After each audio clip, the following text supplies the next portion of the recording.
Europe के अंदर इस्लाम के लिए कोई जगह नहीं है। There is no place for Islam in Europe. लेकिन अगर बात करें सनातन धर्म की या हिंदुइज्म की, तो पूरी दुनिया की अगर बात कर लें तो किसी को हिंदुइज्म से कोई मसला नहीं है, लेकिन यूरोप के अंदर स्पेसिफिकली इस्लाम के ऊपर क्यों बात की जा रही है? क्योंकि पाकिस्तान कहता है जी दाऊद इब्राहिम तो यहाँ है ही नहीं है। और ये जो पॉइंट है, कई लोगों का ये भी कहना है कि क्योंकि इंडिया के अंदर वो मोदी साहब। देखिए बेटा, मैं सच बताऊं, हमारा इंडिया का कोई कंपटीशन नहीं है, कोई मुकाबला नहीं। वो बहुत आगे कम चल जाएगी। दुनिया में सबसे कम रेट पे जो मुल्क आएगा ना, अभी तक पार्टी शुरू हुई है, मजीद पाकिस्तान डाउन होना है। इटली के प्राइम मिनिस्टर मेलोनी की एक स्टेटमेंट बहुत वायरल हो रही है, जिसमें वो ये कहती नजर आती है यूरोप में, इटली में इस्लाम की जगह नहीं है, कंपेटेबल नहीं है। पाकिस्तानी पब्लिक से आज ये बात करूंगा कि आखिर क्या वजह है कि इस्लामोफोबिया दिन ब दिन बढ़ता नजर आ रहा है। और दूसरे नंबर पे पाकिस्तान इस्लाम के नाम पे बना, पाकिस्तान का मतलब ला इलाहा इल्लल्लाह, लेकिन यहाँ पे इस्लामी कानून, यहाँ पे शरी निज़ाम नहीं, लेकिन पूरी दुनिया में हम चाहते हैं कि इस्लामी कानून हो या इस्लाम नाफज हो। पाकिस्तान का मीडिया तो मानता ही नहीं है। पाकिस्तान के मीडिया ने कभी बात ही नहीं की, पाकिस्तान ने कभी बात नहीं की। इंडिया सिंगल हैंडेडली इसको स्टैब्लिश करना जा रहा है। अब कोई इंडस्ट्री उठा के देख ले, पाकिस्तान की तमाम इंडस्ट्रियां बंद हो चुकी हैं। फिर भी हम कहते हैं हम नंबर 1 पे हैं। नहीं बेटा, झूठ। ख्वाब को देखना किसी को मना नहीं है। हमारा मुल्क ख्वाब में है, ख्वाब की दुनिया से वापस आ जाए। सोशल मीडिया क्योंकि इन्होंने डाउन कर दिया था, तो उस वजह से उस खबर को और ज्यादा वो स्ट्रांग हो गई वो बात कि क्या बात है, जिसकी वजह से सारा सिस्टम है वो डाउन किया गया है। वो मुसलमान होता है ना, वो कुरान नहीं पढ़ता, वो बुखारी नहीं पढ़ता, वो नहजुल बलागा नहीं पढ़ता। वो क्या पढ़ता है? वो आपकी हिस्ट्री पढ़ता है। आपकी हिस्ट्री क्या है? आपकी हिस्ट्री पहले दिन से गंदी है। जो अगर हम पाकिस्तानियों की बात करें जो यूरोप साइड जाते हैं, वो भी मुसलमान होते हैं, गैंग रेपिंग में जी, चोरी चकारी करने में, इस तरह के बड़े बड़े क्राइम, जैसे सऊदी अरब के अंदर जो इस्लामिक कंट्री है, भीख मांगना एक जुर्म है। हमारे आर्मी चीफ जो है वो अमेरिका गए हैं और उनके जाते पीछे जो है वो डीआई खान में अटैक हो जाता है। तो बहुत से लोग ये भी कह रहे हैं कि डीआई खान का अटैक इन्होंने रोका नहीं, सिर्फ यही दिखाने के लिए अमेरिका को कि जी हमें फंड्स चाहिए, हमें हथियार चाहिए, वरना जो हथियार आप छोड़ गए थे उससे अब ये हमारे ऊपर अटैक कर रहे हैं। वैसे इस्लाम का हर जगह पे मौजूद होना बहुत ज़रूरी है, और इस लिहाज से अगर कोई भी मुल्क इस लिहाज से बात करे कि यहाँ पे इस्लाम ना हो या कोई मुसलमान ना हो, तो ऐसा सच मेरा नहीं ख्याल कि इस किस्म का कोई कानून लागू करना चाहिए। जय हिंद दोस्तों, जैसे कि आपको पता है कि दुनिया में 57 इस्लामिक देशों का एक संगठन है जिसे OIC कहते हैं। इस संगठन में दुनिया के सभी बड़े बड़े इस्लामिक देश भी शामिल हैं। इस संगठन का मुख्य उद्देश्य है इस्लाम धर्म को सुरक्षित रखना तथा उनका विकास करना। अगर कोई भी देश इस्लाम के खिलाफ होता है तो इस संगठन के सभी 57 देश उस देश के खिलाफ हो जाते हैं। पाकिस्तान इसी संगठन का अपने आप को सरताज मानता है और OIC में हुक्म चलाने की कोशिश करते रहता है। इसी बीच इटली से इस्लाम को लेकर एक बहुत बड़ी खबर आ रही है। वहाँ की प्रधानमंत्री जॉर्जियो मेलोनी ने मुसलमानों को अपने देश से खदेड़ने का आदेश जारी किया है। इटली में ज़्यादातर पाकिस्तानी मुसलमान रहते हैं। पाकिस्तानी मुसलमान जहाँ भी चले जाएं वे गंदगी फैलाते ही हैं और अपना बेइज्जती करवा कर ही रहते हैं। दुनिया के किसी भी कोने में इनकी तथा इनकी पासपोर्ट की इज्जत नहीं मिलती। लोग इन्हें आतंकवादी के नज़रिए से देखते हैं। तो चलिए देखते हैं कि इस मुद्दे पर पाकिस्तानी जनता का क्या है रिएक्शन।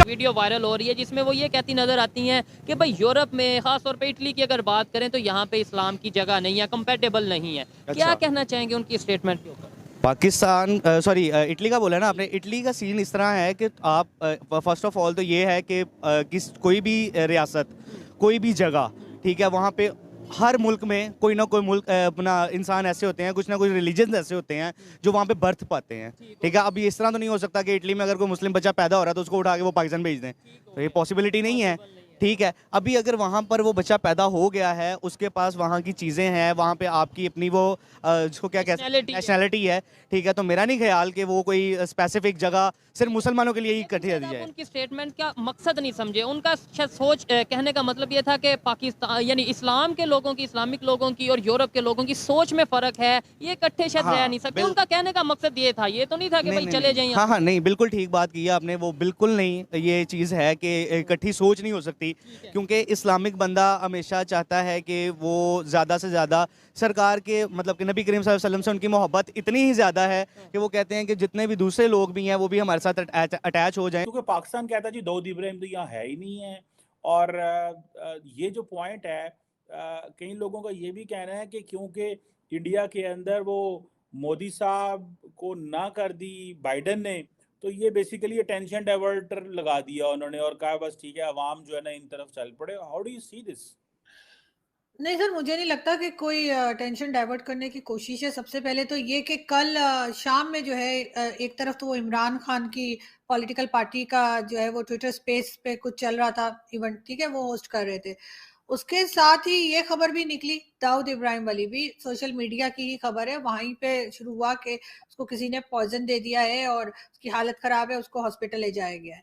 इसके 1-2 मिनट के अंदर ही जो है ना, समझे चले 5 मिनट समझ लीजिए, उसके अंदर ही जो है ना ये गूगल सर्विसेज जो है वो भी स्लो डाउन कर दी गई, इंटरनेट बंद हो गया, यूट्यूब चैनल्स नहीं चल रहे थे, ट्विटर नहीं चल रहा था, उस पर कोई ट्वीट वगैरह नहीं की जा रही थी। मैंने सबसे पहले तो फोन किया जो सर्विस प्रोवाइडर है वहां पर, मुझे लगा शायद मेरे घर में कोई प्रॉब्लम है कि यहाँ कोई इंटरनेट का इशू है।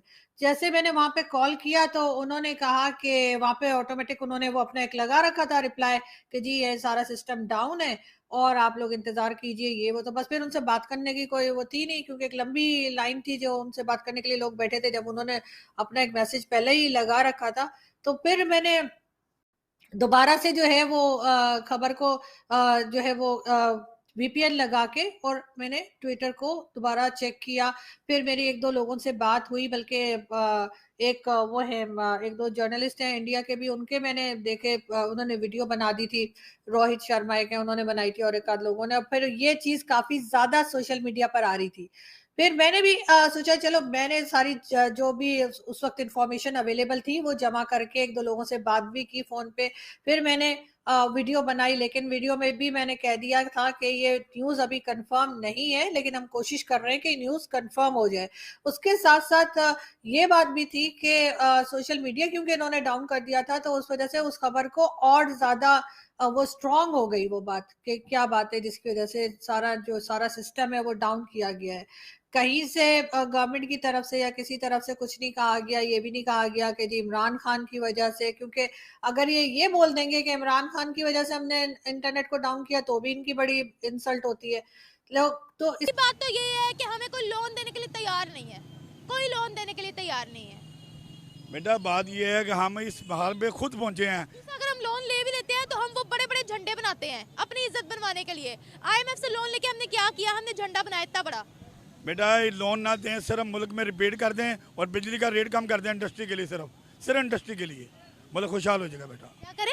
इंडस्ट्री के लिए बिजली का रेट कम कर दें और बेशी लोन ना दें, रिपीट दे दें, रिपीट दें तो आज हमारा मुल्क खुशहाल हो जाएगा। बिजली के रेट कम कर दें, बिजली का रेट कम कर दें, चाहे डॉलर ऊपर बढ़ता रहे, कोई मसला, डॉलर नीचे आ जाएगा, जब बिल्कुल नीचे आ जाएगा, जब इंडस्ट्री ग्रो करेगी, जब इंडस्ट्री ग्रो करेगी ना, क्योंकि जब हम बिजनेस पाकिस्तान में हमें डॉलर ही आना है बेटा। अभी तो लोड शेडिंग इतनी ज्यादा होती है, बिजली की किल्लत है, इलेक्ट्रिसिटी क्राइसिस है, यहाँ पर एनर्जी क्राइसिस है। लेकिन बेटा हमारे मुल्क को मुफ्त भी पेट्रोल मिल जाए ना, इन्होंने फिर भी 300 लीटर बेचना है, ये बेकारी हो चुके हैं। इन्हें पता है हम क्या कर रहे हैं, रूस ने तेल दिया है, दुबई ने दिया, सऊदीया ने दिया है, हर तो हमने सस्ता तेल लिया ही नहीं था, अमेरिका के सैंक्शंस लग गई थी हम पे। बेटा ये तो अंदर की बातें, हमें क्या पता आया ही नहीं आया। हमारे मुल्क में अगर आ भी जाए, अमेरिका ने सैंक्शंस लगाई थी, हमने नहीं लिया था। भारत पर भी सैंक्शंस थी, उन्होंने बोला नो, हम लोग अपनी आवाम के लिए जो चीज सस्ती होगी, सस्ता तेल मिल रहा है, हम अपनी आवाम का सोच रहे हैं। उन्होंने लिया था, उन्होंने सैंक्शंस को नहीं माना था। बेटा जब तक हम अपने आप को खुदा से पूरी कौम माफ़ी मांगे, बच्चा से लेके बूढ़ा तक खुदा से माफ़ी मांगे और खुदा को क्या अल्लाह हम तेरी बना जाते हैं, हमें शैतान मरदूब में लाने भेजते हैं, जब तक हम स्टैंड ही होते हैं। बेटा अल्लाह बहुत मेहरबान है, 70 माओं से ज़्यादा प्यार करता है। तो वीडियो आपने देख ही लिया। वीडियो देखने के बाद आपका क्या राय है कमेंट बॉक्स में भर दीजिए। बाकी चैनल पर नए हैं तो चैनल को सब्सक्राइब कर लीजिए। आप अपना ख्याल रखिए। मैं आपके लिए पाकिस्तान से रिलेटेड वीडियो लाता रहूँगा। जय हिंद, वंदे मातरम।